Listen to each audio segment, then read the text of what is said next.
आप शुरू कीजिए। बोलो श्री प्राणनाथ प्यारे की जय। श्री सतगुरु महाराज की जय। समस्त सुंदर साथ की जय। परमहंस महाराज श्री राम रतन महाराज जू की जय। प्रणाम जी। सभी सुंदर साथ जी के श्री चरणों में कोटि कोटि प्रणाम। पिया अर्श का लंबी क्या हंसी है। पिया अर्श का लंबी क्या हंसी है। सब नूरी जमाल से नूरी है। सब नूरी जमाल से नूरी है। पिया अर्श का लंबी क्या हंसी है। बेहिसाब जिमी अर्श की देखिए। बेहिसाब जिमी अर्श की देखिए। देखिए जिस तरफ नूर ही देखिए। ए तो रंगे ए तो रंगे जमाल से रंगी है। ए तो रंगे जमाल से रंगी है। पिया अर्श का लंबी क्या हंसी है। दूर दूर जहां तक जाती नजर। दूर दूर जहां तक जाती नजर। कई रंगों के बन खूब से खूब तर। कई रंगों के बन खूब से खूब तर। फल फूलों वरी फल फूलों भरी हर डाली है। पिया अर्श का लंबी क्या हंसी है। पिया अर्श का लंबी क्या हंसी है। जब असवारिया हक हादी करे। जब असवारिया हक हादी करे। पशु पंखी जानवर सब हाजिर रहे। पशु पंखी जानवर सब हाजिर रहे। इस लश्कर की इस लश्कर की ऐसी तो खूबी है। पिया अर्श का लंबी क्या हंसी है। पिया अर्श का लंबी क्या हंसी है। चांदनी रात का जब चांद खिला। चांदनी रात का जब चांद खिला। पिया सन्मुख है मेला रूहन का। पिया सन्मुख है मेला रूहन का। खाविंद की खावंद की रूहों पे खुशहाली है। खावंद की रूहों पे खुशहाली है। पिया अर्श का लंबी क्या हंसी है। पिया अर्श का लंबी क्या हंसी है। सब नूरी जमाल से नूरी है। खावंद की रूहों पे खुशहाली है। वो तो रंगे जमाल से रंगी है। पिया अर्श का लंबी क्या हंसी है। प्रणाम जी। हेलो श्री प्राणनाथ प्यारे की जय। प्रणाम जी, सभी सुंदर साथी की शिक्षा। प्रणाम प्रणाम जी, सभी सुंदर साथ जी को प्रेम प्रणाम जी। शुरू करते हैं सुंदर साथ जी। प्रथम लागू दोई चरण को, धनिये न छुड़ाइयो खीन। लाख तली लालेड़िया, मेरे जीव के ही जीवन। इन पाँव तले पड़ी रहूं, धनी नजरे खोलो बातून। पलना वालू निरखु नेत्रे, मेरे जीव के ही जीवन। मेरे जीव के ही जीवन। श्री बंदो सतगुरु चरण को, करूं सो प्रेम प्रणाम।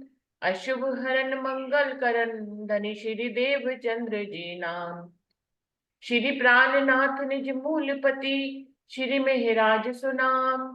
तेज कुंवर श्यामा युगल, जी को पल पल करूं प्रणाम। पिया जी को पल पल करूं प्रणाम। प्रणाम जी, सभी सुंदर साथ जी को प्रेम प्रणाम जी। जी। बोलो श्री प्राणनाथ प्यारे की जय। सभी सुंदर साथ को प्रणाम जी। अब गिन देखो थम 64 बीच चारों हिस्सों चार द्वार। नाम रंग नंग तो कहिए, जो कित खाली देखो झलकार। अब मूल मिलावे के चारों दरवाजों के बीच में 64 थम को गिनकर देखो, इनके रंग और नगों के नाम। मैं तब बताऊं जब कहीं झलकार बिना खाली जमीन देखूं। परम धाम में तो नूर ही नूर है। सभी थंबों में राज्य के अंदर से ही नूर निकलता है, इसलिए वहां तो नूर की झलकारें ही हैं, झलक रही हैं। तो बड़ा आनंद आता है सखियों को जब हम के यहाँ भी इस ब्रह्मांड में भी कहीं हिल स्टेशन पे जाते हैं, वहां देखते हैं तो कैसे हमको आनंद आता है। तो परम धाम तो हमारी क्या बात कहनी परम धाम की।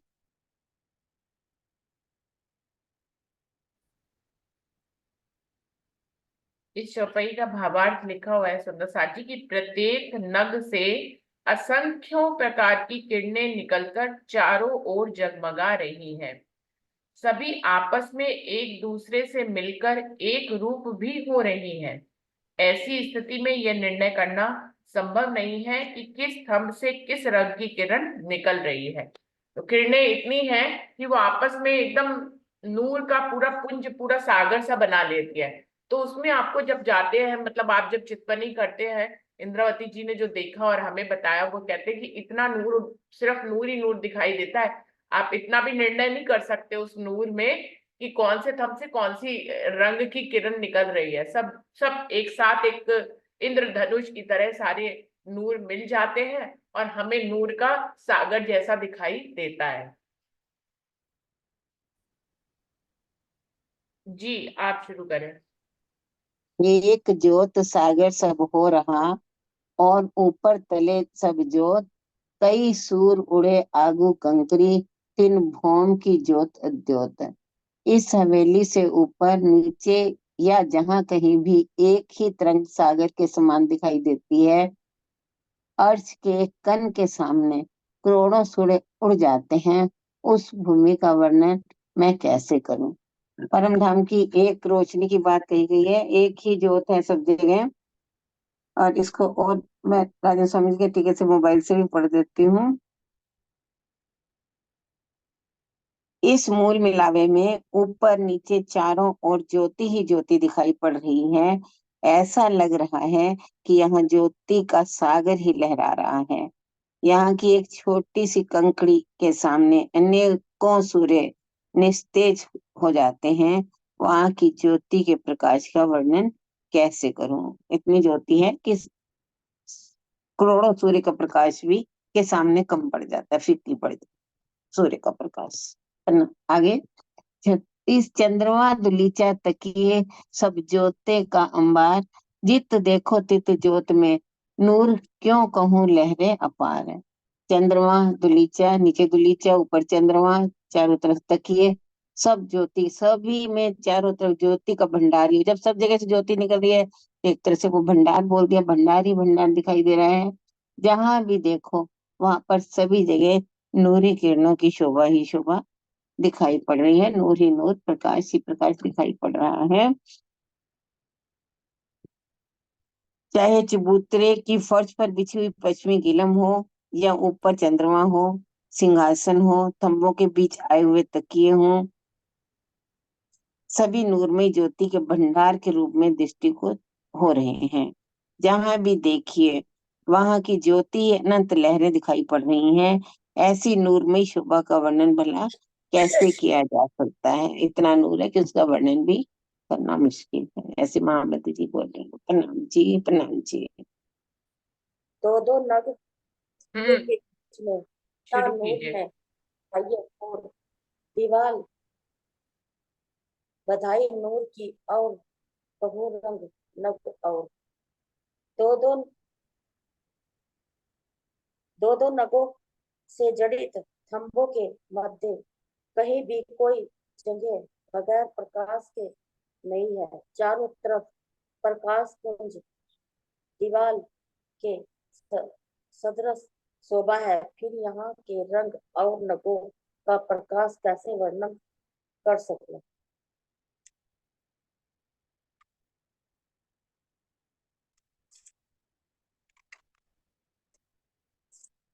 बीच खाली जोत जाएगा दिन लरत खंभों का नूर उत जब होत नगन की तित अधिक नूर सहूर जहूर जहूर खंभों के मध्य जहाँ कहीं भी जगह रिक्त है वहां खंभों का प्रकाश आपस में लड़ता है। महानगों का इतना अधिक प्रकाश है कि उसके आपस में टकराने से अत्यधिक शोभा दिखाई देती है।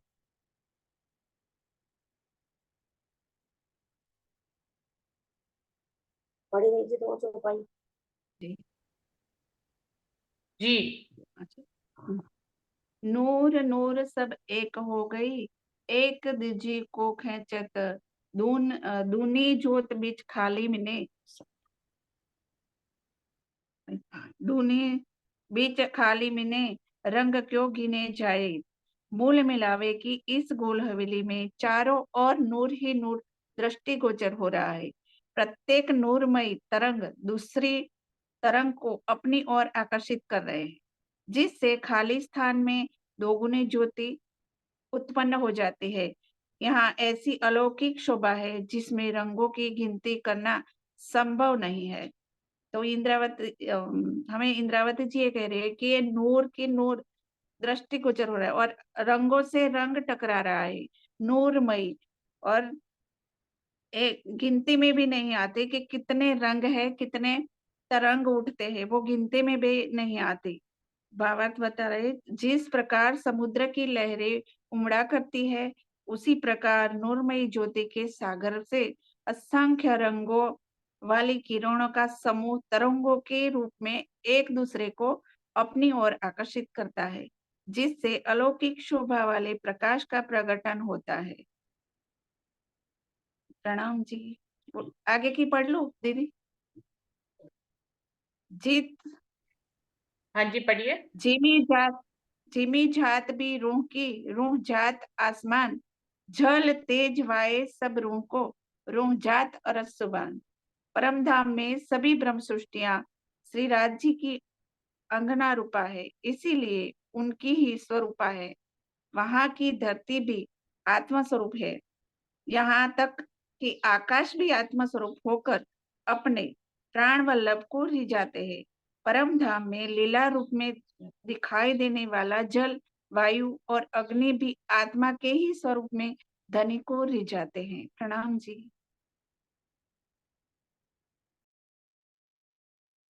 तो सुंदर साथ जी देखिए कितनी सुंदर चौपाई आई है कि परम धाम में हर चीज जो है वो आत्म स्वरूप है।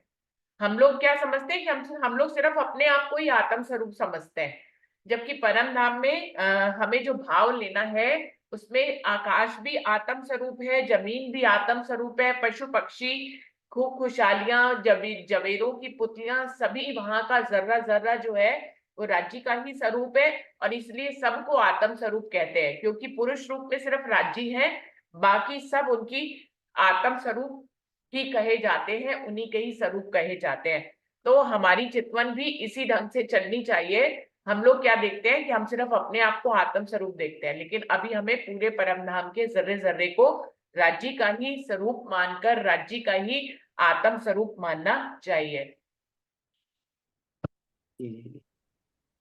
जी। पशु पंखिया दरखत रूह जिनस है सब, हक अर्स वहे दत में दूजा मिले ना कछुए कब, दूजा मिले ना कछुए कब। उस स्वलीला अद्वैत परम धाम में चाहे कोई पशु हो, पक्षी हो या वृक्ष ही क्यों न हो, सभी आत्म स्वरूप है। परम धाम में श्री राज्य की वाहिदत में उनके धनी के अतिरिक्त अन्य किसी वस्तु का अस्तित्व हो ही नहीं सकता। सही बताया, अभी आप बता रहे थे ना कि उस स्वलीला अद्वैत परम धाम में पशु हो, पंखी हो या वृक्ष, मतलब पूरे परम धाम कोई भी जर्रे जर्रा हो, परम धाम के रेती का कण हो, कोई भी हो, सभी आत्म स्वरूप है। और राज्य की वाहिदत में उनके धनी के अतिरिक्त अन्य किसी वस्तु का अस्तित्व, मतलब वो किसी वस्तु का कोई अस्तित्व नहीं राज्य के अलावा। उनका भावार्थ बता रहे हैं कि श्री राज्य का दिल मारिफत मतलब विज्ञान का स्वरूप है, जिसका हकीकत के रूप में प्रकटीकरण परमधाम के 25 अक्षों, श्यामाजी, सखियों, अक्षर ब्रह्म, महालक्ष्मी, खूब खुशहालियों, पशु पंखियों और वृक्षों के रूप में है। सभी श्री राज्य के ही स्वरूप है। हकीकत में ये अलग अलग रूपों में लीला कर रहे हैं, किंतु मार्फत की दृष्टि से इन्हें श्री राज्य का ही स्वरूप समझना चाहिए। हकीकत की दृष्टि से भी पशु पंखी, वृक्ष, धरती, आकाश, चांद, सितारे आत्म स्वरूप होकर ही अपने प्राण प्रीतम को रिझाते हैं। सही बात में, क्योंकि परमधाम अद्वैत की भूमि में सिर्फ राज्य महाराज अकेले हकीकत शरीयत तरीकत बाद में जो हकीकत में श्री राज्य महाराज अकेले हैं, मार्फत में जब लीला स्वरूप में जब हो जाते हैं तो वैसे परमधाम में धनी राज्य महाराज एक अकेले है, और लीला स्वरूप में फिर लीला स्वरूप में राज्य, श्यामाजी और रूहों 3 हो जाते हैं। दूजा तो कछु है नहीं, दूजी है हुक्म कुदरत, सो पैदा फना देखन की, फना मिले न चाहे वाहिदत, फना मिले न माहे वाहिदत। परमधाम में श्री राज्य के अतिरिक्त और कोई दूसरा है ही नहीं। हाँ, बता दिया ना, इस चौपाई में हम दिखा रहे हैं कि परमधाम में राज्य महाराज के सिवा राज्य महाराज अकेले ही है। परमधाम में राज्य के अलावा कुछ नहीं, लेकिन तो मात्र उनके हुक्म की शक्ति अर्थात उनका सत अंग अक्षर ब्रह्म, वे अक्षर ब्रह्म अपनी इच्छा मात्र से योग माया के द्वारा उत्पन्न और लय होने वाले असंख्य ब्रह्मांडों को बनाते हैं। इस मायावी खेल को देखने के लिए ही ब्रह्मसृष्टिया यहाँ आई हुई है।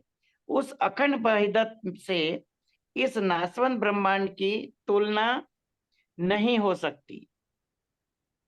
उनका भावार्थ ऐसा है कि चिदगन स्वरूप श्री राज्य के 2 अंग है, एक सत अंग और अक्षर ब्रह्म तथा आनंद अंग श्यामाजी। इस प्रकार उनके हुक्म अर्थात दिल की इच्छा शक्ति 2 रूपों में कार्य करती है।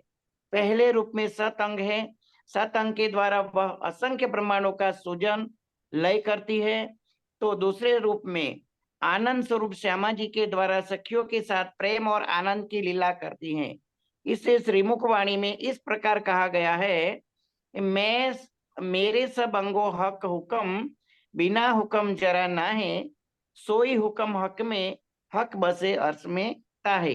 श्रृंगारकरण की चौपाई के द्वारा बता रहे हैं स्वामी जी कि हक हुक्म, और हक हुक्म तो है सब में, बिना हुक्म कोई ना है, पर या में हुक्म नजर लिए, और रूह का बड़ा मता या माहे। हक हक्के किया हुक्म वतन में, सो उपजत अंग असल, जैसा देखत सुपन में, ये जो बरतत एत नकल। इन तीनों चौपाई के द्वारा स्वामी जी ने ये बता दिया है कि परम धाम में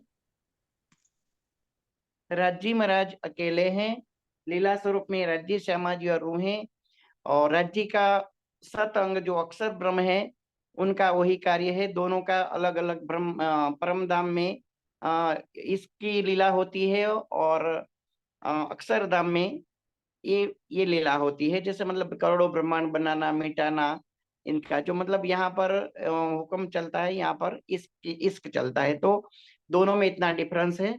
स्वामी जी ने बहुत अच्छी तरह से समझाया। प्रणाम जी। हाँ जी। जी। जो कछुए चीज अर्श में, सो सब वाहिदत माहे, जरा एक बिना वाहिदत, सो तो कछुए नाहे। परम धाम में लीला रूप में प्रत्येक वस्तु एक दिली अर्थात वाहिदत के अंदर है, अर्थात सबकी शोभा, इच्छा, आनंद एक समान है। बिल्कुल तिनके जितना भी भेद नहीं है, रंच मात्र भी भेद नहीं है। वहां का एक कण भी वाहिदत के बिना नहीं है। सच तो यह है कि परम धाम वाहिदत के बिना किसी का भी अस्तित्व नहीं है। वाहिदत का अभिप्राय एक दिली से लिया जाता है। सुंदर साथ जी, श्री राज जी की वाहिदत की लीला पूरे परम धाम में व्याप्त है। अंतर केवल इतना है कि लीला रूप में उनकी वाहिदत के दो भेद हो जाते हैं। जैसे कि उनकी लीला में जो सत्य की जो है अक्षर ब्रह्म के साथ सत्य की वाहिदत, तथा श्यामा जी और सखियों तथा महालक्ष्मी के साथ आनंद और प्रेम की वाहिदत हो जाती है। अर्थात लीला रूप में अलग अलग दिखाई देते हैं, और वास्तव में राज्य का ही स्वरूप, राज्य की ही सत्ता सबके अंदर है। एक हिलवत हक नूर की, नूर आला नूर मकान, बिछोना सब नूर का, नूरे का सामान। और वाहिदत है वहां पर। एक जो तत्व है वो है नूर, जिसका कि ये नूर सागर का वर्णन किया जा रहा है। नूर का अभिप्राय श्री राज्य महाराज के अलौकिक नूर से ही लिया जाना चाहिए, जैसा कि पूर्व की चौपाइयों में भी अब हम सब सुंदर साथ पढ़ चुके हैं और सुन भी चुके हैं। ये जाहिरी सूर्य का प्रकाश जो है हमें जो दिखाई देता है, ये जाहिरी सूर्य परम धाम में नहीं है, क्योंकि शास्त्रों में भी लिखा है ना तत्र भासते सूर्यो न चंद्र, कि वहां पर सूर्य और चंद्रमा नहीं है। वो भी राज्य के हुक्म द्वारा ही दृष्टिगोचर होते हैं। सूर्य का प्रकाश भी गर्म नहीं है, शीतल है, और चंद्रमा भी तेज से परिपूर्ण शीतलता से भरा हुआ है। यह संपूर्ण मूल मिलावा श्री राज्य के नूर से सुशोभित है। यह सर्वोपरि ही नूर का धाम है। चबूतरे पर बिछी हुई सुंदर गिलम भी नूरी है। शोभा स्वरूप सब सामग्री जो कुछ भी वहां दृष्टव्य होता है, सब नूर का ही स्वरूप है। आला शब्द का अर्थ सर्वोपरि होता है। कहता है इनका नूर आला है। यहाँ पर भी ये शब्दों के माध्यम से हमें नूर की विशेषता बताने के लिए आला शब्द का प्रयोग हुआ है। मूल मिलावे को सर्वश्रेष्ठ नूर का स्थान कहने का कारण यह है कि वर्तमान समय में श्री राज जी लीला रूप में मूल मिलावे में ही सिंहासन पर विराजमान है और उनके नूर से ही संपूर्ण परम धाम की शोभा है। उनके सत अंग अक्षर ब्रह्म से ही योग माया का नूर है, किंतु उसमें वहदत की एक रास्ता नहीं है। अव्याकृत के नूर की अपेक्षा सबलिक के नूर में प्रेम और तेज की प्रेम आनंद और तेज की अधिकता है। इसी प्रकार केवल ब्रह्म में सबलिक ब्रह्म से तथा सत स्वरूप में केवल ब्रह्म से भी अधिक प्रेम तेज और आनंद है। अर्थात संपूर्ण परम धाम में वाहिदत का रस है जो योग माया में नहीं है। सनंद ग्रंथ के प्रकरण 39 में इस विषय पर बहुत अच्छा प्रकाश डाला गया है। यही कारण है कि मूल मिलावे को नूर आला कहा गया है, अर्थात परम धाम का नूर सब नूरों में श्रेष्ठ है, अधिक है, क्योंकि बार बार हमें परम धाम के मूल मिलावे का ही वर्णन इसलिए किया जा रहा है क्योंकि परम धाम में अब भी वही घड़ी, वही पल, वही समय है जबकि हम रूहें इस खेल में अवतरित हुई और जब जागृत होंगे तब मूल मिलावा में ही जागृत होकर परम धाम के अन्य पक्षों में वहदत की, प्रेम की, इश्क की, आनंद की लीला करेंगे। वहां पर नूर के, इश्क के सिवा कुछ भी नहीं है। सुंदर साथ जी, परम धाम जो है वो आनंद की लीला स्थली है। परम धाम की वैसे तो 4 विशेषताएं हैं। एक तो है नूर, दूसरा है कोमलता, तीसरी है चेतनता और चौथी है आनंद। नूर, ये चारों जो है विशेषताएं परम धाम की इस संसार में नहीं देखने को मिलती। इनको हम आत्म दृष्टि से ही परम धाम के मूल मिलावे में, परम धाम के जर्रे जर्रे में देख सकते हैं। प्रणाम जी।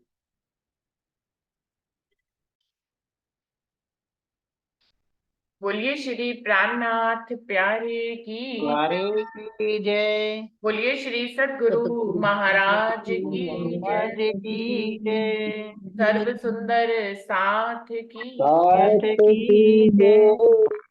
प्रणाम जी। सभी सुंदर साथ जी को प्रेम प्रणाम जी।